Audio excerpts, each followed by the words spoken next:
Welcome to BARI Banter, where we talk everything bariatric surgery with the people that know it best, the patients. I'm Shannon, and I'm here with my co-hostess with the mostest, Lita. So sit back, relax, and remember, sip, sip, sip. Welcome home, Shannon. Welcome me home to, welcome guys back to your friendly neighbourhood bariatric podcast, BARI Banter. I feel like it's been a few weeks since we've actually sat down at home and done it. It's quite nice to be back home doing it. Yeah. I don't know, just like not as much. I kind of know where everything is. I know the screen, Hopefully we won't be missing the person on our screen. When I was editing that last week, I was literally sitting there being like, how did I even do that? How did I get the whole podcast without the person actually being on the screen? Because I couldn't see the screen. So we won't get into my tech unsavviness. But that leads us into the conversation of you've been working away from home. I have been working away from home. And I won't lie, this week probably wasn't the best experience that I've had working away. You're in Greater Shepparton. In Victoria. I was loving it for the first 3 days, and then because you were kind of there by yourself and you were your own boss, you weren't working with anybody. You were kind of like, which I was enjoying. It was great. And every time you called me, you were kind of like, oh, today's actually been a really good day. Like this has happened. You were really liking it. I was, and then went to bed one night. Neck minute. Woke up to my vehicle gone. My wallet gone. All your tools gone. Turns out while I was sleeping, the little magical elves of Shepparton came on into my room and stole my stuff. And by magical elves, you mean? I mean the horrible part of the district. I was going to say low lifes, that like to steal stuff. I'm not a fan of stealing. I'm going to sit here and I don't like it. I don't like vandalism because I know how hard I work for my money. I know how hard I work for my things. So like, it's kind of like, frustrating. It's like, why do they see that they can do that kind of stuff? And full disclosure, when you called me, like it blew my mind because I legit sent you a message being like, negative news of the day is that I'm not pregnant. And then you called me and you're like, hey, and I was like, what's happened? Like, negative news of the day, all my shit got stolen. Yeah. And I was like, oh my God. I'll kind of fill people in on the story. If you haven't been keeping up with the story on Instagram and stuff like that, pretty much went to bed. Turns out the people that stayed there in the room prior to me, by looks of it, had a key cut for themselves, waiting for the prime opportunity. So I was sleeping, having a good old sleep. I was going to say nap. But it wasn't really a nap because it was sleeping for like 8-9 hours. I woke up the next morning to the door was ajar, and I was like, oh, that's really strange. Like I swear I closed that when I went to bed because I remember closing it. Thought nothing of it. I just thought the wind must have blown the really cheap, nasty door open. So I've closed the door, had my shower, got ready for work, went to look for my key, and I was like, oh, where's my key? It must be in my pants from yesterday kind of thing. I went and looked at my pants. I was like, no, not there. And then 2 and 2 together, I had this epiphany, like, door was slightly open, can't find my key. Please tell me my car's still out there. Walk outside, look down where I remember I parked it. Not to be found. Did a little lap of the car park just to make sure I wasn't having a moment of I parked it in a different spot and just totally forgot about it. Turns out I didn't. Had to go through the whole thing of, we watched the cameras, saw the chick, like they pulled in. She made her way up straight to my room, didn't knock on any, didn't push any other doors. Straight to my room, straight in, straight out, down to the car. See you later. The weirdest thing for me was that we'd been bantering, so to speak, backwards and forwards the whole morning. Like, and as I said, like my message to you was like, haha, not pregnant this morning. That's the worst news. You're going to get this, get the whole week. Was that day or was that the day before? No, it was that day. Oh, wow. Great day. Because then you called me and you were like, ha, ha, ha, ha. And I could tell by the tone of your voice. And I was like, shit, what's happening? And you're like, oh, my car's been stolen, all my tools have gone, and my wallet's gone. And I was like, I cried. I think that's the worst part. Like, it turns out, the car's been found, by the way, FYI, that's recent developments. They do say there's tools in the back, which I'm hoping all my tools are there. Well, was your tools in the back seat or the boot? No, in the boot, yeah. So there's a lot of tools in there. That's the thing. So I'm like, as much as they're like, there's tools in there, I'm like, yeah, which ones? Did they just leave the old rusty Literally, ones? They just nitpicked the expensive tools out and just left all the spanners and stuff like that. Because one of those things, the worst part is the wallet part because that is there's so many high risk licenses and all different things that I have to get replaced. And I'm like, just if that's in there, I'm fine. I can deal with the tools as much as it doesn't look like they would be insured. It would just, the wallet side of things is there's a lot of cards in there that I've have to replace if that's the case. And obviously I know you quite well, and I could tell by the way that you called me, you were deflated, and you had a bit of a tear up on the phone to me, which then meant that I had a bit of a tear up on the phone to you, and then we hung up, and I think you called your mum, and it so happened that your mum was on her way over here to come for a run with me in the morning. Yeah. And she opened the door, and I haven't told you this, I just bawled my eyes out to her. Yeah. Like, I felt so helpless, like, as your partner, as your best friend, like, I just wanted to help you. Yeah. But there was nothing I could do. There was nothing I could do. I think that was the worst part of it. You know, being in that situation, you just realize how, like, vulnerable you are. Like, you just literally, someone else has taken something to belong to you that you just kind of. But my biggest fear was like how you were feeling, because I know for a fact that if I was sleeping in a motel room where there's no other walls or anything, it's literally 4 walls and a door. And if somebody had walked through that door, which was meant to be your security for the night, I would just feel disgusted. And that was the part that I was struggling with, because I just want, and that's what I sent you. It's supposed to be a safe spot. It's supposed 100%. To be like, you know, when you get a room like that, it's supposed to be a safe zone, you know, and to know that someone came in while you were sleeping and I could didn't hear, even know they were there. Yeah, and I could hear jokes on them because they probably saw you wiener. Literally, I was about to say that. Like, they either saw my wiener or my butthole, so I'm hoping they got the butthole shot because, like, you know, I might have been on my front. No, I'm just gonna say I prefer to see the wiener than the butthole. Well, that's why I'm hoping they saw the butthole. So I'm like giving like a full moon as she's like, you can have my wallet. You have to see this before you leave, because I sleep with no clothes on. Probably would have been uncovered. So yeah. You know, hopefully I just gave her a big. That's why she took your wallet. Literally, I said that. That's why she's like, I had to look at that. I'm taking your wallet too. And it just goes to show how bad of a criminal I was, because my MacBook was there. Like, and I'm like, said to the police, I'm like, well, they didn't steal that. It's really weird. And then she's like, no, they don't steal like iPhones and stuff like that, because it can be traced. And it's really hard to get into because. Which is why we think that they've ended up finding the car, because the car was a hire car, and we think, they've seen the fact that it was a hire car, and they've gone, oh shit. Yeah. This can be traced. Yeah. So they've just dumped it.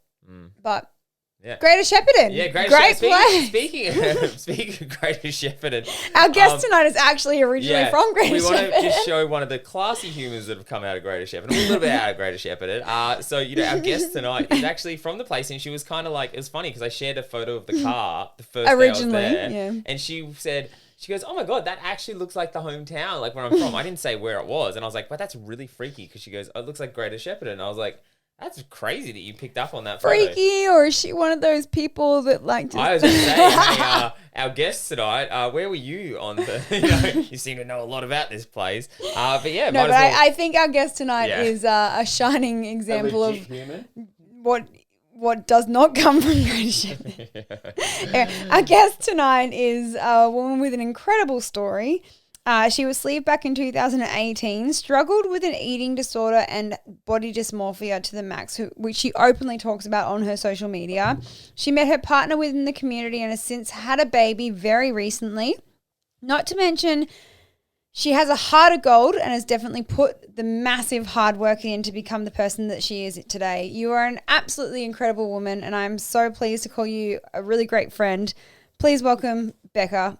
Also, lift it, Becca. What an introduction. Hey, Becca, how are you? I know. Hey, guys. Well, how are you? Well, we just had to like, you know, wipe the Greater Shepparton name off. And She did warn me, though. You know, to be fair, she was like, if I had known you were staying at the joint you were staying at, I probably would have been like, you know, don't just lock up your tools, lock up the locks that are attached to your tool. Yeah. No, it's a good town, but it has some dicey people in it. Being a regional city and all of that. So yeah, it's a polite way of putting it. I like that. We won't hold it against you that that's where you're from, Becca, because clearly you are not the people that we were just talking about. I'm from a farm 25 minutes away, so we'll go with that. You weren't from there, that's fine. It's like literally saying I'm from Nambour. You know, we live in Marcoola, which is like... I was born in Nambour, what of it? Anyway, on to... Oh, God. But firstly, we want to congratulate you and your partner, Will, who Will was in episode 3, for those who are playing along at home, on your newest addition to the family. Congratulations. Thank you. How old is she now? Nearly 7 weeks. 7 weeks? Wow. Yeah. Wow. Gone so quick. Yeah, you got like, how many kids is that now? Like between the two of you? That's 4? 3. 3. See? Yeah. Yeah. So Will's got his son, who's mid-20s, and I've got Colin, who's 9 as of last week. So big Happy age gap. birthday, Cohen. We'll touch more on the family side a little bit later because we've got a few questions about that. But I think we kind of just want to start from the start. You've had a pretty incredible journey. You've gone through your highs and your lows, and you know you've owned your journey the whole way through. But let's start from the beginning. You weren't always an overweight person, as far as I know. And there was a sort of like not recently, but like towards your adult years, you started gaining the weight. So what was it that caused you, I hate to say that caused you to gain the weight, but what was it what was your defining, what was your factors? You to that point? Yeah, so when I was a kid, I was goes way back, which is kind of hard, and I'll try and summarize it relatively quickly for you guys. Basically, when I was a kid, I had an abusive father, not to me, but abusive to my mum and his partner. He was an alcoholic, that sort of stuff. When I was a kid, he would treat food as like a reward, and we would go do things and eat McDonald's, and that was quality time with him, and that was the only sort of quality time I had with him. So straight away from being like 5 onwards, I had this association with food as good feelings. And then I saw that toxic relationship and that example of my parents and what they were as what love was as well. So straight away from being a kid in this dynamic, I've got these 2 terrible examples of what life should be like and not knowing any differently. And then when I was an adult, I sort of went from relationship to relationship that wasn't great. But then when I met Cohen's dad, it was a full example of the relationship that my parents had, in that it was abusive physically, mentally, emotionally. And eventually I went from this fit, healthy, confident person to a shell of what I was, just through, I guess it's hard to explain to people that haven't been through it, but this is, I guess, where Lita and I have a lot of common ground as well, going on from Lita's episode. It's easy to relate to someone that's been through it, but the transition from who I was to who I became happened over 2 to 3 years. It wasn't like an overnight thing. It was a steady, gradual decline of who I was and diminishing of my confidence and being able to go out and exercise and feeling worthy of just doing things like that. And then when I fell pregnant, I was actually planning to leave that relationship because I'd sort of hit a point where I'd had enough. But I'd had this bit of a complex from my parents being like, well, I don't want to have a kid with someone and then not be with them and not have that family unit that I missed out on as a kid. So it's all this toxic examples playing into one that ended up contributing to me having no self-worth and eating my feelings. So it's hard to pinpoint the exact starting point when patterns were in there so early. How long was that relationship with your ex-partner?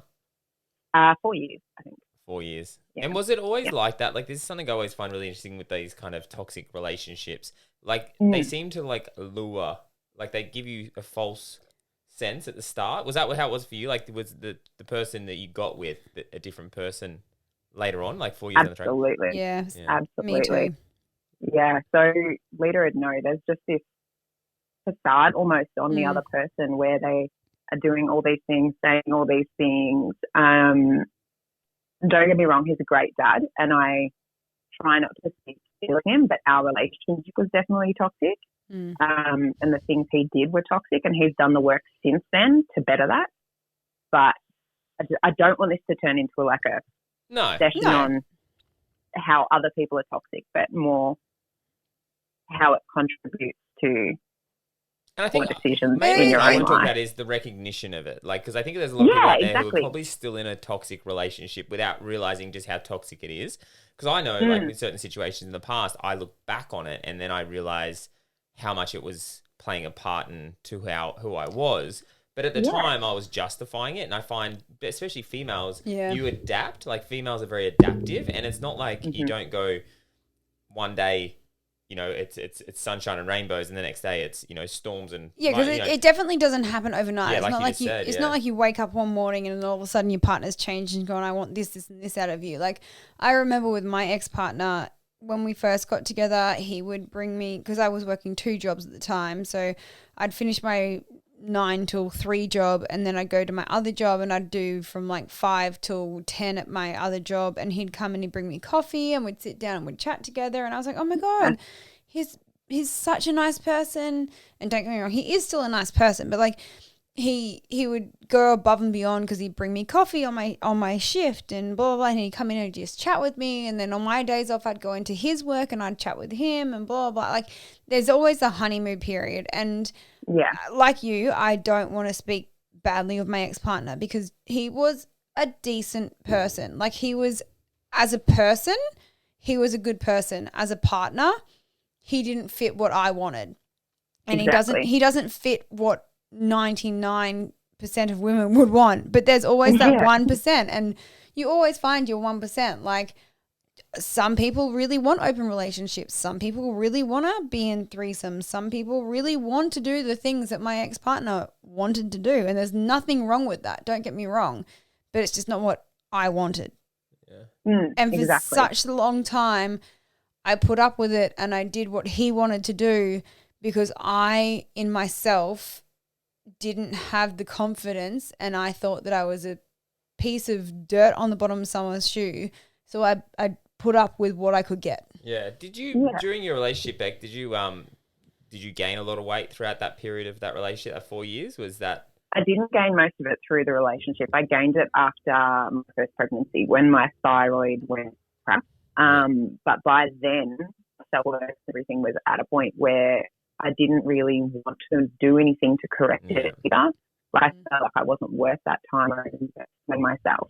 And like Lee said, it's not overnight. It's little bits and pieces as you go through, where all of a sudden, if you're going out and you're dressed up nice, then you're going out to cheat on me, you're going out to do this, you're going out to do that. So you just go, oh, okay, well, it won't go if it makes you feel like that. And then suddenly that goes on for a few months, and then you haven't seen your friends in a few months, you haven't been out with them, you've separated yourself from your family. So all you're hearing is this negative talk instead of the people that you'd have around you that would usually bolster you up. And when that's all you're hearing all the time, that's all you're taking on. Yeah. So I turned to my old patterns of like with my dad, where he'd take me out for food and that's how we'd connect. Eating Maltesers and watching a movie on the couch became my way to connect with someone that was making me feel like trash. So I used food to make me feel what I wasn't getting from that relationship as well. Isn't it funny, like when you said that comment then about like, you know, he would say you're dressed up, you're going to go out and you're going to cheat on me. You said that with about you know, your ex. I automatically thought in my head that that's a sign of his insecurity. He's insecure. Yeah, like that's, absolutely. You know what I mean? So like he wants to bring you down through, like, you know, you going out. He doesn't want you to feel good about yourself because you'll probably leave me. So it's like, you know, but he would never sit there and say he has issues or insecurities. But like clearly that kind of thing. Like for me, I was just thinking about like with you. Like Lita, it was the opposite. Like now, it's like if you want to go out, because we're together, I'm like, I feel comfortable with that, because it's like I don't feel like, you know, I need to hold you back, because I'm like, you know, at the end of the day, it's a relationship. It's, I think that's all it comes down to. He wasn't secure in himself. He wasn't secure in the relationship, and then he reflected. Yeah, and we were really young at the time. Yeah, like I was 21 when I had Cohen, so this relationship started when I was 19. He was a few years older, but we were young, didn't really have self-awareness that comes with age and understanding of toxic relationships as well. So it was easy to fall into bad patterns based on what we'd that actually makes a lot of sense before. You kind of develop that, don't you? Like that knowledge and that awareness of what a toxic relationship looks like, especially when you're like 21. You're kind of just freshly into it, so you kind of just, this is just must be a relationship. This is what it's meant to be like. Because it's funny, because and having seen my parents, that's what I thought was normal. Yeah, Because true. my ex was the opposite. Like I would put on a pair of pants that, like, because obviously I was at my biggest when I was with him, because I didn't separate with him until I was 6 months post-op, so I started losing all the weight. And I put the short shorts on and I fit into a size 14, and yes, I was probably bulging in a few places that I shouldn't have been bulging, but they did up and I could fit them and they didn't look horrendous, and I would wear them outside the house, and he would turn around and go, why are you wearing them? They look hideous. It's like, no, but that's not the point. The point is that I've gone from a size, and I would never have admitted it, but I was probably a size 22 to 24, which in my head, I only ever bought sizes 16 to 18. Like I refused to shop at bigger girl clothes. Like, you know, if I went into Kmart and I had to try on a size 18, I refused. I was like, oh, it must be a really small size. They're made in China. I'm not a size 18. Realistically, I was a size 22 to 24. So going from what I was up to that, I did the same thing. Like playing size 12 to 14, playing netball all the time, to suddenly being 18 plus. And I got up to a size 26 before I had surgery. But I'd refuse. I'd just be like, no, I'll buy this size 16 in a couple of weeks. I'll fit into it. Like I was. But see, that's the thing. I refused to buy anything over a size 16. Occasionally I would buy a size 18, and like, you know, when you see people who wear, like I was the kind of girl that I'd buy a denim skirt that had the buttons all the way down the front, but the buttons would be like bursting at the seam. But I was like, no. And that ripple stretch. Yeah. And I was like, no, it still fits me. It's a small size. It's still, because I refused, I straight out refused to buy anything size larger than an 18. But I just didn't leave the house, to be honest. Once I was over the certain size, I didn't see my friends after the breakup of that relationship. I didn't see my friends from like the netball football club and stuff for 4 years because I was ashamed. I didn't go home. I didn't see anyone because I was so ashamed of what I had done to myself. Yeah. Even though there were external factors, I was just so embarrassed that I had gotten to that size And you didn't have to deal that I with the couldn't bring myself comments to face them. Yeah. But was that you feeling embarrassed, or was that like the way that people made you feel? Because I know that with my ex-partner, as I was saying, like I put on the size 14 pair of jeans from pair of shorts from Dottie, and they did up. And yes, okay, I probably didn't fit them perfectly, but I was like, they do up. I've reached my goal pants. My one goal leading into weight loss surgery was to be able to wear a pair of short shorts that did up and did not look horrendous on me, which now you can't get me out of them. But that was my goal. And I put them on. That's why. I put them on. He was like, they look horrendous on you. Why are you wearing them? I remember one comment from a guy I dated when I was actually a teenager that was in the same town. I walked into the pub, like the local pub, and someone mentioned, oh, that's your ex, isn't it? And he said, yeah, but she didn't look like that when we dated. I wouldn't date that. And I just shut down. I just remember feeling like, what? Like, yeah. Did you know that you that could hear one that? comment? That's like it's always those little comments. Hey, like it's just you know, you had it once with the you're pretty ugly, and that's like something for Alita. It's like a trigger point. And when I was in primary school, and we had, you know, when you go out with boys for like a couple of weeks or whatever, and I happened to go out with one of the popular boys from school. We might have like kissed on the cheek or something like that. And it's funny because I actually now talk to this guy now that we're in our 30s, and he probably has no idea that this even happened. But it's like haunted me my entire life that we were like boyfriend and girlfriend for like a week in primary school. And then anyway, one recess, his friend comes up to me and was like, such and such thinks you're pretty ugly. He's dumping you. And then they all like laughed and made a song about it and then left. And so now anytime somebody calls me pretty, I get this anxiety that someone's going to say, like, I think you're pretty. And I'm waiting for the ugly part. Yeah. Like it's just, and Shannon does it to me all the time. Like, he never calls me pretty ugly, but like. No, if there's a wound, I'll push it. Like, I get like that with things that, like, will testify to this. Anytime something good happens, I think it only happens because something horrible has happened before it, which comes from that toxic relationship as well, in that anytime something really bad happens, like one of the physical altercations or like the near-death experiences, they'd be like shopping trips and rose petal filled baths and stuff like that. So now anytime anyone gives me a compliment or buys flowers, I'm like, oh, but what did you do? Yeah. Well, so those triggers stay forever. It is, because like even like I openly admit I have real trust issues with people, and like getting robbed really didn't help that. But like, you know, I remember at school, you know, someone would come and be like, "Hey Shannon, how you doing, buddy?" Because someone else would be behind me about to do something nasty, you know, like it was like you get that false sense of, oh wow, someone's like talking to me. This is like, you know, and then cool. This is only to get nice. pushed over someone because they're like leaning behind you or something like that. You know, it's all these little things that develop certain like inbuilt things in your head that like, that's why that these days I have real trust issues. So like if someone's being nice to me, there's that whole, why are you being nice to me? Like what do you want? Yeah. What's going to happen? Are you setting me up to like do something? You know what I mean? Like, and I totally get it. And it's funny It how takes that a lot to happens. overcome those in our adult relationships now, to Yeah. remember that these expectations are from our past and not to put them onto other people as well, which is probably the hardest part. And Lydia, you probably recognize that now that you're in a healthy relationship with a wonderful human. But Yeah, don't letting call go it of wonderful. all that past trauma Yeah. and living in what you have now and understanding that you can trust them wholly and all of that is so Hard. hard. And you second guess yourself all the time. There's so many things that like Shan is, everybody knows that Shan's a beautiful person, but I'm the first person to admit that Shannon is a beautiful person. But there'll be some things that he does and he's literally doing it with a wholesome heart and he wants to make me feel good. But then and I can't pinpoint, so don't ask me what I'm talking about. I'm like, please but like, tell. there'll be certain things that like he'll do something that's genuinely a nice thing, but then in the back of your head you just kind of go, hang on a second, but what do you want for that? Why are you doing that? What are you like?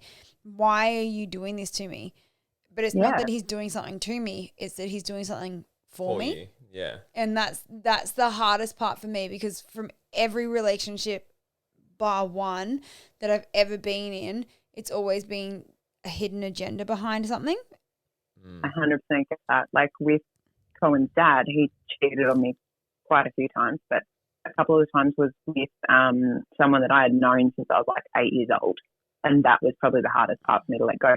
But with Will now, anytime his phone goes off, I'm just like, oh my God, he's cheating on me. Oh, wow. Like I still carry that thing. And we all know, like there's no way in hell Will would ever do that. No. But I carry that past trauma, and then Will, the poor bugger, has to deal with that. Like There's actually probably a hard. very, very, very good example of the whole, because my ex-partner used to pretend to be me on Tinder, but I remember listening looking to that. for female like interactions.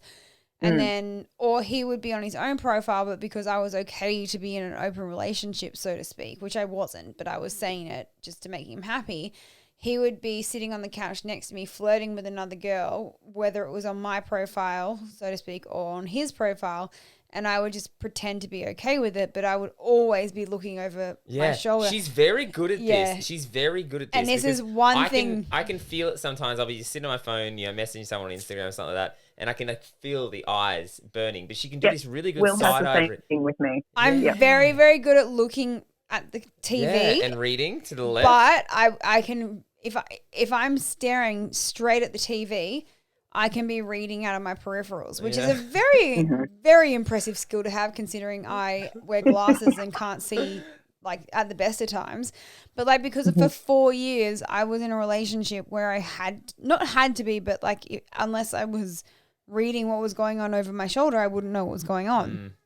Yeah. So I'll like, sometimes just tilt the phone to her, But- like because I can feel it, like her. I can sense her reading it. So I'll just turn the Will phone a does little that. bit so He she can tilts the just read screen it. towards me, like. But to the make problem, it the easier. thing is that it's not that I don't trust you. It's just it's just a habit of mine Yeah, now. I Like get it's it. not. I get it. And like Shannon and I, honestly, Shannon knows the password to get into my phone. I know the password to get into his phone. Like Yeah. there's no. Exactly. There's nothing No, I get hidden it. here at It's just- all. that's We're It's just past. both open that was books, that was like. 100%. We're both open books, but like that's a past thing, and I still do it. Like I don't. If it was you sitting next to me, Becca, and you were writing a text message, I'd probably be doing the side eye reading, but like, oh, what's she up to? What's she doing? Like it's just something that's been like. So you just I'm just nosy. So I'd be like, oh, is Lita bitching about me to someone else while I'm sitting? yeah, yeah, really excuse. So obviously you gained a bit of weight from the relationship that you were in previous to this one, and you had a bit of, you know, you said that you had a bit of like, you know, self-loathing and that sort of thing. Do you think that you have carried that self-loathing towards your body still forward? And do you still feel that now, even though you're clearly not that person anymore? Yeah, I don't feel the self-loathing now, but I definitely did through like after surgery, which contributed to the development of my eating disorder, I think, because I was so terrified of putting the weight back on post-surgery that I would become that person that I couldn't love or couldn't even tolerate looking at, based on not only the way I'd grown to feel about myself, but other people's reactions and those relationships and their comments towards me. I became terrified of food, and I became just unfamiliar with whoever I was looking at in the mirror, whether it was pre-surgery or recently post-surgery. Like that probably doesn't answer your question. No, but how did yeah. Oh, sorry. How did you feel about yourself pre-surgery? I was embarrassed, ashamed, and just miserable. And do you think that was how you really felt about yourself, or do you think that's the way that you felt because you thought others made you feel that way? Sorry, that's a really deep question. I felt that way because I'd known what life was like before I was that way, if that makes sense. Because I had been fit and healthy, and I had had that normal, well, not normal, but that non-judgmental interaction with people beforehand for so long in my life, where I could go to work and I was a bubbly person and no one looked at me and was just like, oh, that's Beck, she's the fat chick of the office, it's fine. Like, I didn't have that for so long. And then all of a sudden after this relationship, I'm out of a toxic relationship where I'm not familiar with the person I've become. I've got a kid and I'm getting judged from people for being this huge person that I had never been before. So I regretted what I was and missed what I had been. So self-loathing just happened almost naturally. And I think that's where I can somewhat relate, because like I started gaining weight from when I was like 10 years old. So I've never, like, since I was 10 until I was in my late 20s, I've always been slightly bigger. I've done every yo-yo diet under the sun or whatever, but I always was in a position where people accepted me for who I was. And I wasn't the fat, funny friend or whatever. I was just a leader. But it wasn't until my late 20s that I sort of started getting defined and people started judging me. And that's when I started. I don't even think people were judging me, but it was the way I was in a relationship. Do you just became sensitive to it though? Do you think like they've always been the same comments? It's just in your late 20s you start getting to that point where you start becoming more critical of yourself, so you start acknowledging these comments. You've heard it for 10 years, you probably Like start getting... You've had it for 20 years, if you're a bigger kid or bigger, but it's just... I think it's important to look at the culture we're in at that age as well. Like, True. Because that's when we're looking at street beauty, that's when we're going out clubbing, that's when we're being compared to the other women around us. And when you're a kid and a teenager, you're not subject to that. Yes, you're in a school environment, but you're not out at a club trying to pick up someone or find your partner and move through that timeline that everyone sets out for women as well. So I think it's larger than that. Yeah, but that's just my uni nerd talking. Is it like, so when I was in primary school, I got bullied for my name. Like, and it's funny because at school, everyone used to call me like a liter of milk, and that like I would literally go home crying because of that. And now that's how I introduce myself to people. I'll say, oh, I'm a leader, and people will be like, oh, what? And I'll be like, oh yeah, like a liter of milk, and people will be like, oh my God, that's brilliant. And so now I'm not ashamed to say that, but back in school, that was the worst payout that I could ever have, and people used to call me fat, and they're like, oh, a liter of milk, you drink so much milk that you're so fat, blah. And then as I got older, like I never had the issue of not hooking up at clubs, and it's not something that I'm proud of, but like because you're female. I hear this all the time. Girls like brag about, I'm not bragging about it. It's like I never had an issue hooking up. Like, no, but that's the thing though. Because there's always like one girl to every 4 guys. Yeah, literally, most girls could walk into a nightclub and be like, hey, want to hook up, and they'll find a guy. Like, but that's the thing though. I was never that person that you hear people say that, they were the duff and they never hooked up with somebody ever and whatever. Like I never had that problem either, because I always made it work for myself. But it wasn't until I was in my late 20s that I was just kind of like, wow, this is the life that I don't want to be living. people like I started becoming ashamed of myself, and I don't know if it was like a switch that got flicked, that I realized that I wasn't healthy and I wasn't living the right way, but it was also like the partner that I was with as well was shaming me. Yeah. Like, it was just, it was just this one big like There's realization. so many things. Yeah, it makes So me many wonder though, things like if you contribute to weren't with, because you're saying like a lot of you making a decision to, I guess, have weight loss surgery and correct what you did was led by other people that came into your life, made you feel a certain way. If you had have never had that person come into your life, do you think you would have just been happy with who you were? No, because I got recommended the surgery 2 years beforehand, and I wasn't at rock bottom yet. So Yeah, but you kind of went, oh, I'm happy with who I am at that point. Did you? Like when you got recommended the surgery? Like yeah, but I was also living in Europe, working on cruise Yeah, ships but and I'm living just- the yeah. best life of like. Well, that's what I mean. Like, I is think it that's someone? an important point. So, like, you have to hit rock bottom Yeah. for the surgery. I think. Not necessarily hit rock bottom to have surgery, but Yeah. you need to be. But mentally, Yeah. you Because need to be when done. I first got recommended the surgery, I was working in Europe, living on cruise ships, living the best life of my best life. The best life of your life? But the best Is that where life you're of going my with that? life. That's Yeah. where I was going with that. But Yeah. like I didn't realize that I had a problem because my life was so good. It wasn't until I actually, and let's face it, living on cruise ships is living in a bit of a neverland. Like it was just, it was a bit of an unrealistic reality. So I came back to reality, and that's where I was kind of like, oh, okay, Yeah. something's got to change. Yeah. You spoke Yeah, to... I was, Are you when all right? I left that relationship, I moved to Queensland because of a domestic violence order and safety and stuff like that. And lived in Queensland for a while, and I was going to the gym and eating healthy and doing all that and trying to shrink myself back down. And I got maybe back down to a size 16, like busting my ass to do all this. But I still wasn't leaving the house or anything like that because it was terrifying that I was anything less than what I wanted to be. And yeah, it's hard. It is. Oh, no, I get that. Like you said that before with the whole going out in public thing, and I totally get that because that was like I stayed outside a lot for the fear of having the conversation with others about where I was at and how I looked and how I felt. Because yeah, no one wants to have that conversation. We get to that point. You actually mentioned before about your eating disorder after weight loss surgery. What did like your eating disorder look like? So I was restricting to under 100 calories a day. 100 yeah. calories. Yeah. So anything, I would read the information on anything I was eating. If I was really, really hungry, I'd just drink more water, or I would have some lettuce or something like that. I'd make excuses to not eat. On Will and my first date, we had coffee and at a donut place, and I remember just being like, oh, I just had lunch before I came. I don't need to eat. It's fine. And when you're just catching up with people intermittently, they don't pick it up because they just go, oh, she ate before, it's fine. So I was, restricting to the point that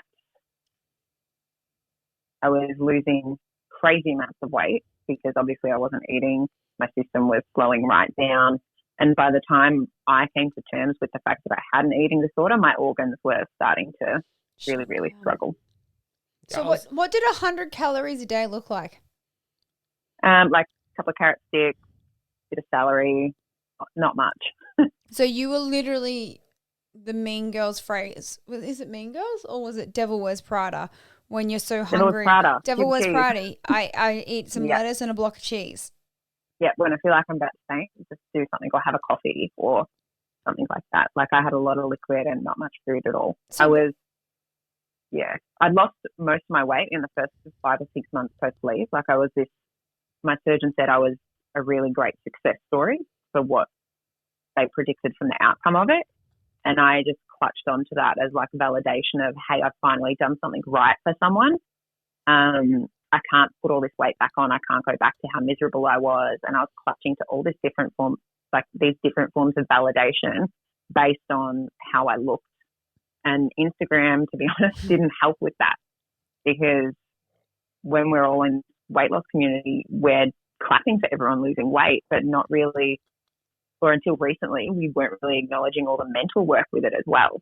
And everyone was going, oh my God, you've had we've lost so much weight. This is amazing. Well done. 50 kilos lost. Woo.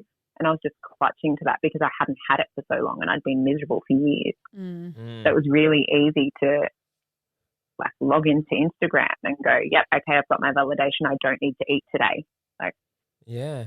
So I was just looking up a fact then because I was trying to work out because it is quite a common thing, eating disorders after bariatric surgery, because we all get like that, you know, we get as semi-addicted to the losing the weight and then we start doing unhealthy things to keep it going. And it was saying 2 to 18% of bariatric patients will suffer from some kind of disorder, eating disorder after bariatric surgery, which I feel is quite low. That's quite low. It is quite high, like 18%. But 2%, yeah. But it's like, it obviously is a concern. That's almost a fifth of everyone, 18%. Which one we were talking about, the True. alcohol statistic as well, that was only 20%. 20% more people in the bariatric community over regular people develop a alcohol disorder. So when you think about that, that's pretty much on par with having an eating disorder. I know I lingered on the edge of it, like, because I was definitely getting to a point where I was so addicted to the scales moving down because I'd never had that kind of, to that level. You know, I was eating less and less, exercising more and more, you know, and do you think your Instagram account contributed to that? Well, I think you've been quite popular. Well, I think Instagram, obviously. I think there's a lot of pressure that comes from that, you know, like, you know, people want to see you succeed and then, you know, be like, oh, you know, he's accomplishing something. It's going to make me feel like, you know, inspired to do something. So I think, yeah, definitely would play a huge part of it. But I think also it's just that whole, that, you know what it's like when you start losing weight and people start going, oh, you look great. You look great. Oh You my look God, I can't healthy. believe Yeah. how good you're doing. Yeah. And then I It's started like, getting... oh, did I look shit before? Literally, but then I started getting the comments, like I started getting a lot of comments when I got down to like 79 kilos or something like that. People were starting to comment on like, oh, you look very gaunt and stuff like that. And like people starting to say I was looking too skinny. And then, you know, as much as I was like, oh, shut up. You don't tell someone who's had weight loss surgery they look too skinny. Like for me at that point, I was like, no, that's not a comment you make, which I still believe. But also now looking back, I go, oh, okay, it was probably the top of the mountain. Like it was kind of like I got to that point of, you know, I was almost getting too far. Yeah, but everybody warns you of the fact that you always, not warns you is the wrong word, but you like, after weight loss surgery, you hit your very bottom, like your pinnacle of how much weight you can lose. And we all get there at some point in time. Like Well, not everyone. Some people don't hit that, you know, goal weight. You know what I mean? This like, is true. Yeah. Not everybody hits that, but some people hit the fact, like for me, I got to 65 kilos and I was like, oh, okay. And I sat at 65 kilos for quite a long time. And now I've bounced back up to sort of the 72 kilo mark. And for a lot of people, they call that regain. That's not regain. That's just your body finding your body. its happy medium. Like not that I was too skinny at 65 kilos, but like unless I'm running every single day and I'm counting my calories every single day and I'm doing, you know, all those things that we don't. The reason why you have bariatric surgery, and this is what my clinic always used to say, the reason why you have bariatric surgery is so that you do not have to diet anymore. You don't have to count calories anymore. You don't have to worry about that anymore. Like you find your happy medium. Yes, for the first year or two, you have to play with it and you find your happy medium. You do have to do all those things to find that. But once you've found it, you should just be able to live a happy, balanced lifestyle. And my happy, balanced lifestyle is the low 70s. Like I could work my friggin' ass off and I could still be in the 60s. But I'm 32 years old. Do I really want to have to get up at 4:30 every single morning and train my ass off and count my calories and, you know, be on a vegan diet? And you got to find that balance, but it's also everyone's balance looks different too. 100%, So everybody's balance looks different. But everybody's weight looks different too. I could be the same height as somebody and they could have completely different weight goals to me. So we're pretty similar heights and we're completely different builds. Yeah. Like completely different. Yeah. And this rang true with me the other day. I was running with my friend who was not a bariatric patient at all. And I said to her the other day, I was like, oh, I'm back up to 72 kilos.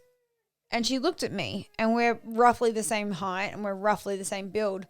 And she was like, 70 kilos, like 72 kilos. You've just gotten to 72 kilos. And I was like, yeah. She's like, I fluctuate between 72 and 75. And I've always thought of her as being a quite a fit, strong person. Yeah. And she's like, and you're complaining that you've just gotten to this mark now? And I was like, yeah, but I used to be so much lower on the scales. And she was like, ugh. And she literally just took off on me on the run. She's like, yeah, well, catch me because like you're talking nonsense right now. So, But that's a really important point too. Like at the peak of my eating disorder, I was still sitting around 85 kilos. I wasn't the lightest I'd been.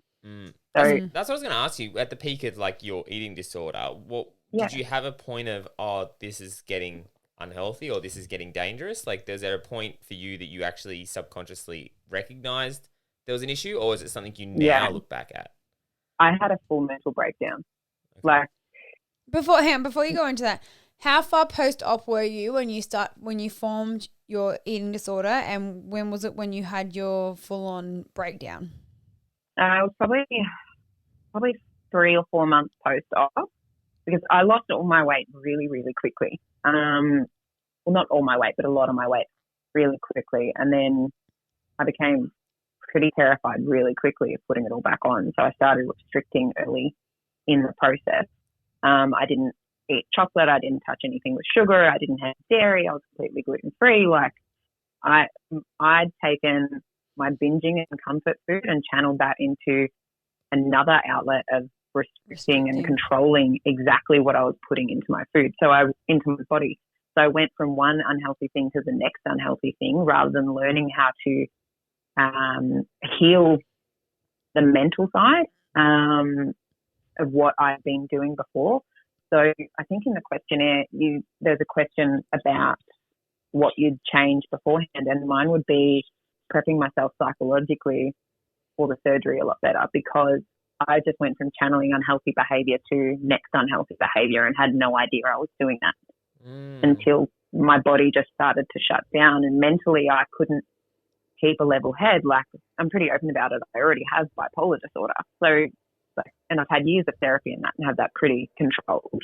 But to then be suddenly restricting my body of fuel and not understanding that that's what I was doing, my mental capacity was severely impacted, and I was anxious and nervous and crying all the time, and I just wasn't a fun person to be around. Like, but I was skinny, so it was great. You would have deficiencies and other things forming that would have made you feel not like tip-top. Iron deficiencies, vitamin D, B12, all of those were shot. All my levels were shot. And it wasn't until sort of Will and I were serious and he was around all the time that I couldn't keep myself together in front of someone else either, which was... So you think having him come along at that time kind of really helped you process things better? Absolutely. I certainly had a sounding board that I trusted and could relate to surgery and what was happening, and I felt like it was a safe space rather than, because I used to put on a bit of not a front for Instagram, but just be like, put up a transformation picture to keep that validation that I've become so obsessed with getting, keep that coming in to make me feel good. So I wouldn't talk about it there until I randomly put up a story one day just being like, it was actually after Nivea, just being like, guys, I have an eating disorder. This isn't what it is. And I guess as well, having Will come along, because Will's obviously gone through the whole process as well. And so you said that one of the hardest things that you've had to overcome was being naked in front of somebody because loose skin and boobs. I can 100% agree. Your boobs don't sit the same way that they used. Boobs aren't especially boobs after anymore. Kids and weight loss surgery. Yeah, well, I haven't had kids, but like boobs, weight loss surgery. You said boobs kids, a lot. boobs. We love boobs. Okay. But like having Will as a partner who has gone through the whole process, that would have to, like, obviously you were feeling a little bit insecure about all of your skins and all that sort of thing. Having him as a partner who has gone through the whole process would have been so much more reassuring to you that you could feel comfortable within yourself. Yeah, absolutely. He's an absolute saint. Like, he's like, you're beautiful in all your forms. Like, he's a good egg. But having that reassurance from someone else that your body is fine in all its forms, in whatever form it's taking at that moment, helps you begin to understand that your body is okay, that the skin isn't really an issue and it's not representative of who you are, and your body isn't a representative of who you are, which is probably more the important thing. Like, the way you look doesn't determine your worth in a relationship or out of a relationship. So. Yeah. That's a was very really big good point with to that. make. Your body does not determine your worth. Yeah. Yeah. And it took that feedback from him for me to understand that I was more than my body, that all the validation stuff I was seeking on Instagram, which I didn't talk about with him. It was just my mental process to seek that out. But that wasn't important, and I didn't need that to be a good person, and I didn't need that to be liked by people, but I offered a lot more to everyone. Yeah. And like I have good friends, I make banter, I'm kind of smart, like just always But it was, you're other basing attributes that I'd forgotten. a lot of your value on your appearance and your weight loss and your body, and like that's where a lot of your validation was coming from. It wasn't coming from like, you know, your knowledge and your, you know, your smarts and your funniness. It was literally coming from what people perceive through Instagram and social media, and that was like where you were getting your worth. So it makes sense that that's obviously become something that you were looking at as well to get, you know, for your own worth. So we talked about your eating disorder, and obviously you just had a beautiful little baby girl. And you know, how did you find coming from obviously being overweight, losing the weight, getting an eating disorder, and then getting pregnant? Because this is something, you know, I've talked about with Lita before, like when you start, you know, obviously growing a human inside of you, which is incredible, but it obviously means you're going to be putting on weight when it comes to like your little glass box that you stand on. And you've come from an eating disorder as well. So it's kind of like you're super sensitive to all of that sort of things. How did you find it? I struggled with, it wasn't so much the putting on the weight. I struggled with putting on weight. That's just a given for any weight loss patient. But it was more that I couldn't control what I was eating, and I couldn't control what my body would accept. Because when I was pregnant, obviously you get morning sickness, you get food aversions, things like that. Suddenly I went from this very controlled vegetarian diet to,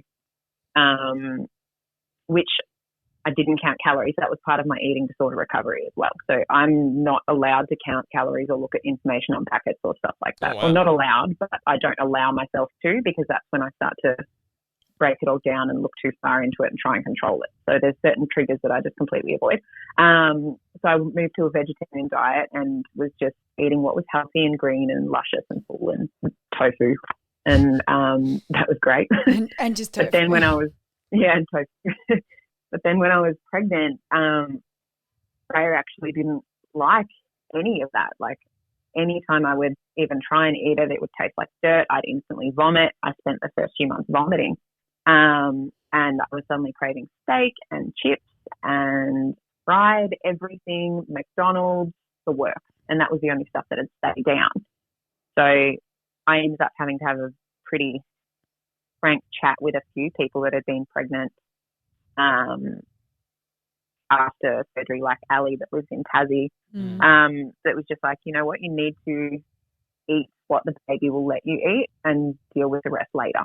And that was the hardest part for me to let go of, and to understand that whatever my goals or my hang-ups were, I had to let them go for the human to be healthy, like the little human I was growing. That blows my mind that there's something that this is the size of a pea inside you that is dictating what you want to eat and what you need to eat, and it blows my mind. Like I can't comprehend it. And I didn't have any of that before with my first pregnancy either. So my pregnancy with Cohen was a dream pregnancy. I vomited twice the entire pregnancy. I could eat whatever I needed to. That was all great. And then this one, I don't know whether it's because my stomach was more sensitive or just if there were food aversions, but this one was vomiting nonstop. So I was actually really grateful for COVID lockdown. I wanted to actually ask you though, like, was there a distinct difference between your pregnancy like pre-surgery and your pregnancy post-surgery? Like does it come down to the fact that you've had surgery or not, or do you just think it was different pregnancies, or there was definitely factors from surgery that played a part in it, because pregnancy after weight loss surgery is hard because you're so restricted with what you can actually eat, just portion size. So with my first pregnancy, obviously if I was tired and needed energy, I could have a meal, have a drink, be fine. This pregnancy, I couldn't eat enough to keep myself full and the baby content, but like got the pregnancy draining on my body. So it was just this constant feeling of exhaustion.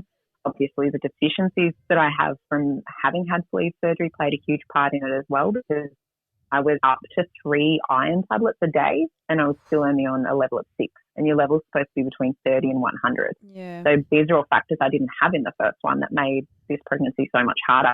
And just even little things, not being able to eat and drink at the same time, not being able to have certain things, like even soft drinks and stuff like that, that expand your belly. Not that I like soft drinks, but the carbonation and the sweet sugar rush would have helped. And post-sleeve, I can't eat a lot of sugar, so I can't have that instant lift either. Pick you up, yeah. Yeah. So It's all those little huge things, isn't changes. it? Yeah, it is. It's all those little things you wouldn't even consider. So do you think pregnancy was harder post-sleeve than what it was pre-sleeve? Absolutely. Absolutely.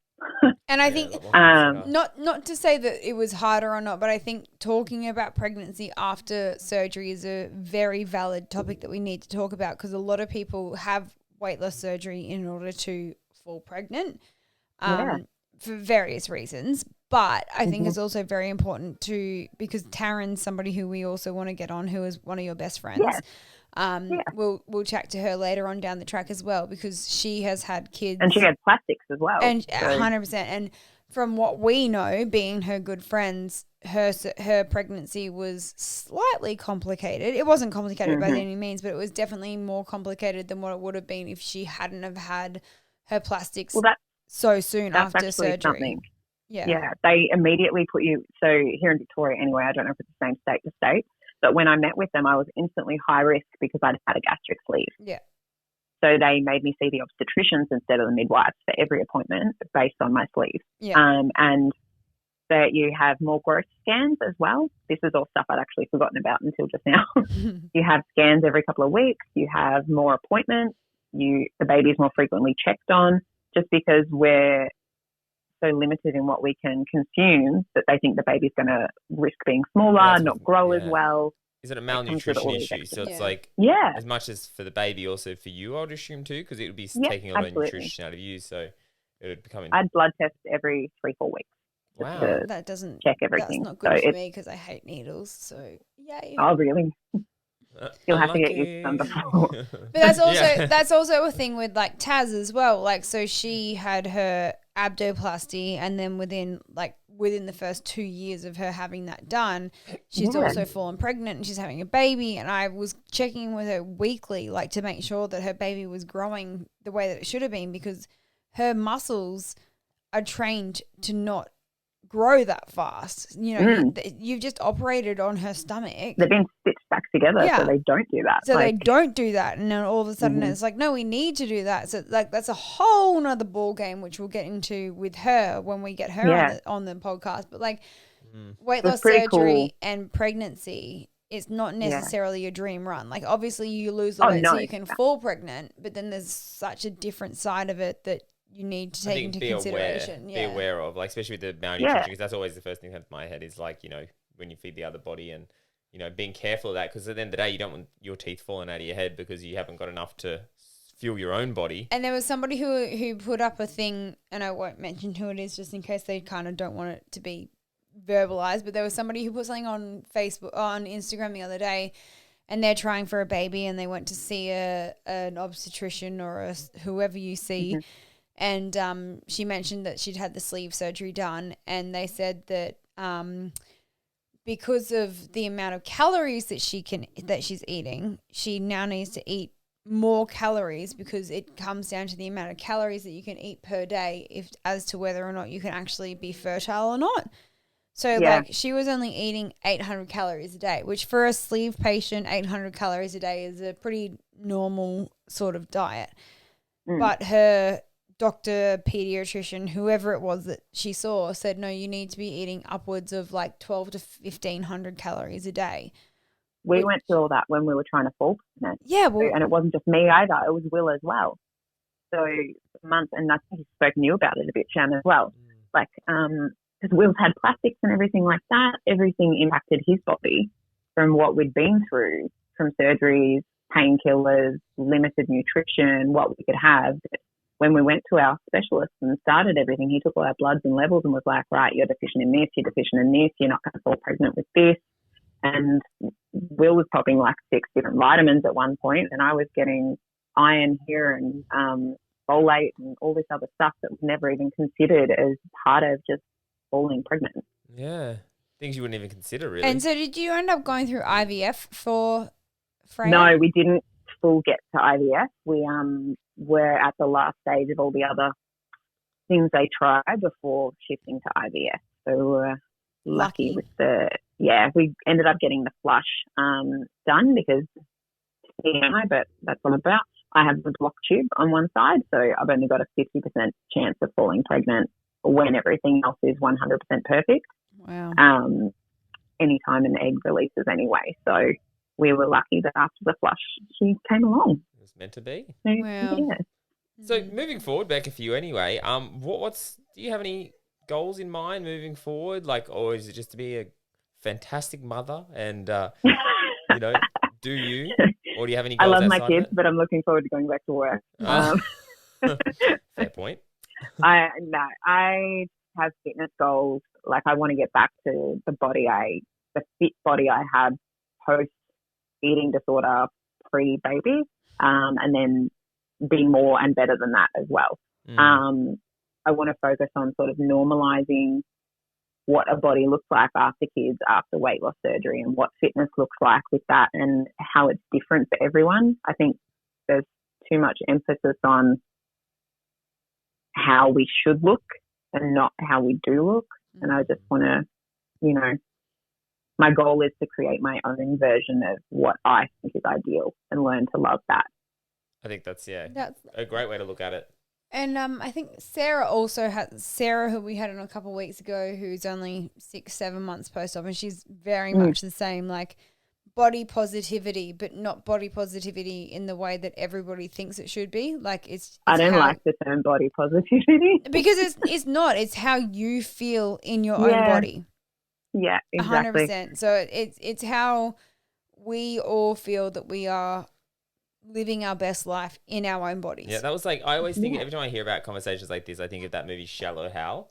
Remember Shallow Hal? Yeah. And like he perceived with people Gwyneth Paltrow. Yeah, like he perceived things a certain way, and then at the end his friend made, everything get reversed, and then he's like, but if I was happy with what I perceived, why was it your issue to change it? And I'm like, it's very true, because at the end of the day, if you look in the mirror and you like what you see, does it really matter what anyone else thinks? Because I think we put too much value in what others perceive to be successful, happy, beautiful. Like we put a lot of emphasis on ourselves through others projecting that. And it's very true. Like if you can look in the mirror and you can say, I'm happy with where I'm at, I like who I am, I think that's the most important thing. I think that's what's going to give you the most happiness at the end of the day.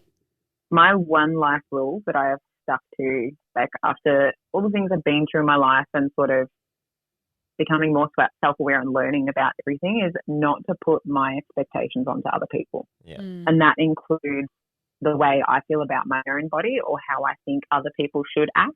If I keep those expectations in check and only on myself, it's not impacting anyone else's happiness. It's a great way to look at It's it. a really very good- mature way to look at it. And that's something I've been working on too. Like as much as there's certain things within society I don't agree with, I've also come to realize that it's not my place. It's not my life. Yeah. So, and you're never going to agree with everything that everyone's doing or the way they've gone about it or the way they interact, because everyone has a different, I hate the word journey, but everyone has a journey that they've been on, and they've got all like these triggers from their past that make them interact the way they do.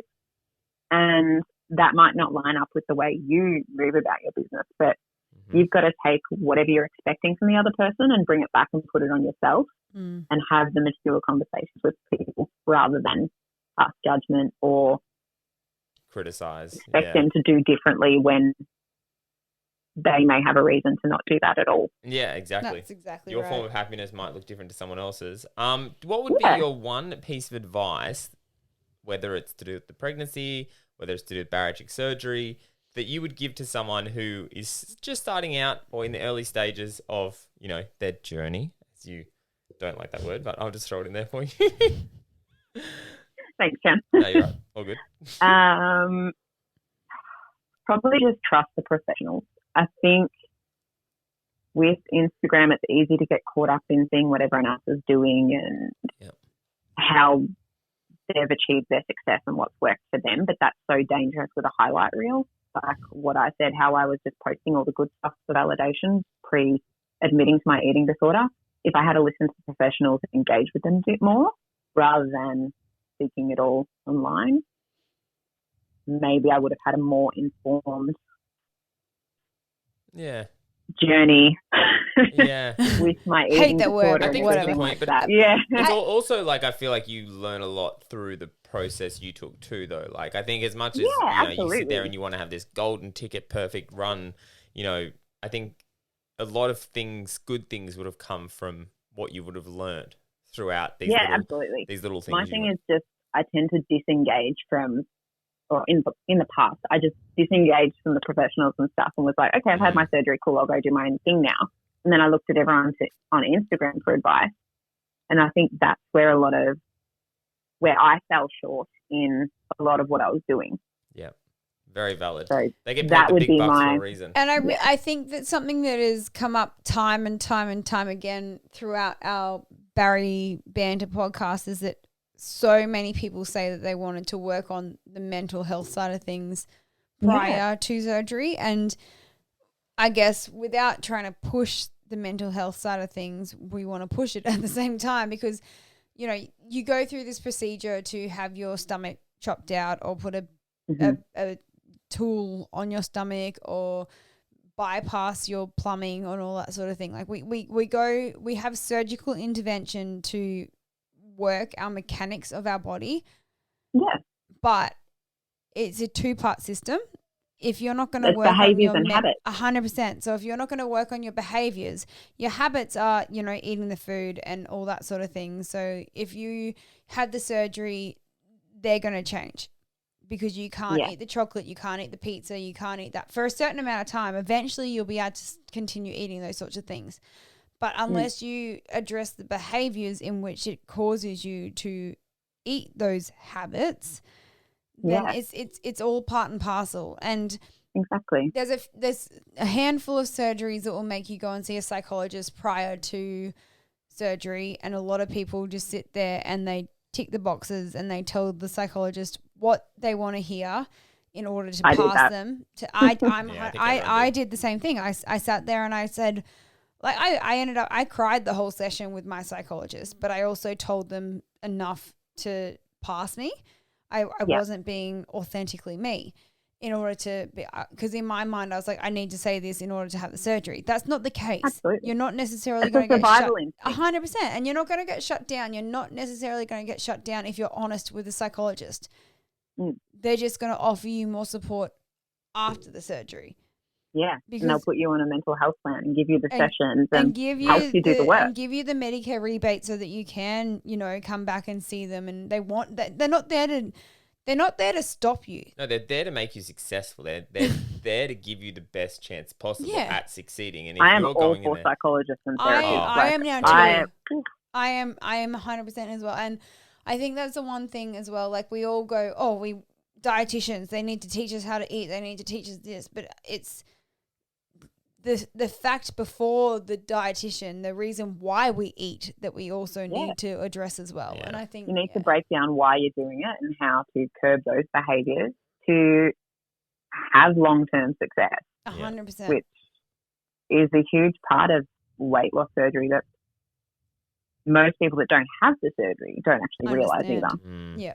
Yeah, 100%. I think you're exactly right. And it always comes back to that thing, doing the same thing, expecting a different result is the definition of insanity. So, if you're going into this expecting to be the same person with a little bit different plumbing and for it to be a long-term solution to something that you've struggled your whole life, I think you really need to ask yourself the hard questions. So go in there, be honest, and that will tell you if it is the right fit for you. Because at the end of the day, you don't want to be wasting all this money and all this time and, putting yourself through this if you aren't going to take it seriously and give yourself the best chance possible. Yeah, and be prepared. Be prepared for your world to change. Like mine did completely. My friendships, everything, because my habits and everything changed. Yeah, 100%. And Nick couple of weeks ago was the biggest example of that as well. Like he didn't address his mental health issues and he had massive breakdowns as well and stuff. And like it just goes to show that unless you're prepared, like you need to be mentally prepared for. And I say this to everybody. Everybody tells you that it's life-changing surgery, but you don't realize that it's actually life-changing surgery. Like, yeah, you don't get the gravity of it until you've lived it and done it. And then you're just like, my whole life is complete opposite to what it was. It's not just that you lose the weight and you start seeing things differently. It's literally your entire life can change. Are you friends with the same people you guys were friends with when you were bigger, with the same habits? Or not friends with them? Are you still close with them? I have and I was actually saying this because I went over to a friend's house this afternoon who I've known for 12 years. Yep. And I have she literally wanted me to apply eyelashes and curl her hair for her. But like I have maybe 6 friends who I have been friends with for, some of them I've been friends with over for 25 years. Some of them I've been friends for over 12 years. And they're the girls that I know that I'm going to be friends with for life. Yeah. But apart from those ones, like I've had friends come and go in the last 8 years that things change. And as much as it hurts to lose them, it's also like I understand why I have lost those friendships because I have changed as a person. Exactly. That was something that was tough for me to realize is when I was moving away from all my friendships post-surgery. Well, I wasn't moving away from them. I felt like they were moving away from me. But it was that I wasn't interested in going out to eat food and I wasn't interested in sitting around watching movies and I wasn't interested in doing all these things. I wanted to go hiking and go for runs and check out farmers markets for fresh produce and all these things that lined up with what my new lifestyle meant. That going back to the expectations thing, I was then shoving that onto my friends who weren't interested in that. So it was a huge change. And that's the thing too. Like you change and you can't expect your friends to change with you, but your friends also can't expect you not to change as well. Like it's a two-way thing. It's a two-way thing, 100%. And you just move on from those friendships, sort of going, "Yep, okay, we're different people now," but it was cool while it was there. Like 100%. It's not a bad thing, but it's just something that no one I found really spoke about before surgery. How all that changes. And that's okay that it does. It's okay that it changes. Yeah, 100%. Everything happens I for a actually reason. had a friend send me a text message saying, "I haven't changed. Is that the reason why we're no longer friends?" And that's heavy. Like, that's heavy. That's a lot to unpack. Well, kind of, yeah, because like clearly I've changed a lot as a person. We no longer go and go to festivals and get drunk and do all these things. And like, I don't want to go out to the nightclubs every weekend and get drunk and hook up with random guys. Like that's not who I am anymore. And her exact Jeez, I hope not. Her exact text message was, "Oh, I really miss you. We don't hang out anymore. I haven't changed. Is that the problem?" And I was like, yeah. She's a bit of a toxic friend, though. The problem is that you don't understand that I've changed enough, and like, it's not that I don't like. I still like her as a person, and I still want to hang out with her, but like, we can still do the same things. It's just different. It was just really hard because there's certain things that she still wanted to do, but they weren't her main priority. Like she loved exercising and she loved that, but it wasn't her main priority. Whereas like going for a run and for a coffee became my main priority. But her main priority was going out and having drinks. So it was kind of like, I would prefer especially to go with kids as well. 100%. Like, early in the morning, I like to be fresh and I like to be out doing things, even though with a 7-week-old, I'm not fresh in the mornings or at any time of the day at the moment. But like, it's important to acknowledge that your values and your interests change, and it's okay when that happens. Just be honest about it. Don't turn it into something negative or something that's not, and play the blame game. It's probably necessary sometimes, like to make those changes. So it's okay. Her last message to me when I eventually stopped messaging her back because it started making me feel really guilty about myself, and I was like, I don't need to be feeling guilty about this. But her last message was, "You invite me to go running with you at 6:30 in the morning, and that doesn't fit in with my lifestyle." But has she invited you to do other things that fit in with your lifestyle? But the thing like, is it's that two-way. my lifestyle is getting up and going for a run at 6:30 in the morning and then going to work and blah, blah, blah. You know what I mean? Like my lifestyle isn't going out at 10 o'clock at night and getting pissed. No. So No. like I'm in bed by 10 o'clock. So, I'm in bed by 8:30. But like that's the thing. She's like, you invite me to do things, but they don't fit into my lifestyle, so it's your issue. Yeah, and it's not my issue. Again, goes back to the expectations. Like, don't put those on other people. 100%. Just accept that your interests and everything move in different ways, and that's okay. Mm. Well, that's Dan, you look like you're deep in thought. Yeah, I just he hates this conversation because he's got so much to say, but he won't say it. Yeah. No, it's toxic friend. Like, you know, as much as she let go of toxic relationships, she's also got some toxic friendships that she's kind of just adapted to just accept. And, you know, from me looking in, I'm like, oh, it's not okay. That's not how friends treat friends. This is one that I'm trying I really hard to let go of, and I know that I need to let go of it, but there's certain things that I'm just kind of like, but like it's something, it triggers me. It does. It'll be a gradual process. I don't want to lose and once friends. You have kids, yeah. Once you have kids, see positive manifestation. Once you have kids, I'm throwing it out there for you. They'll naturally drift off anyway. Yeah, but that's what I feel like. I don't have kids yet, so I can't use that as my excuse is, I really enjoy waking up at 4 o'clock in the morning going for a run. And most people are like, well, that's stupid. I'm like, yeah, but that's my lifestyle. It's not if you have a child though, right? You have a child and you go, I wake up at 4 o'clock in the morning so I can go for a run before I have a kid. They're like, oh, that's totally acceptable. That's cool. I'll come with you. No. But because I don't have have a kid. If you have people like that, they're not your friends. And this is what Shannon keeps on saying to me, but I need to. Yeah.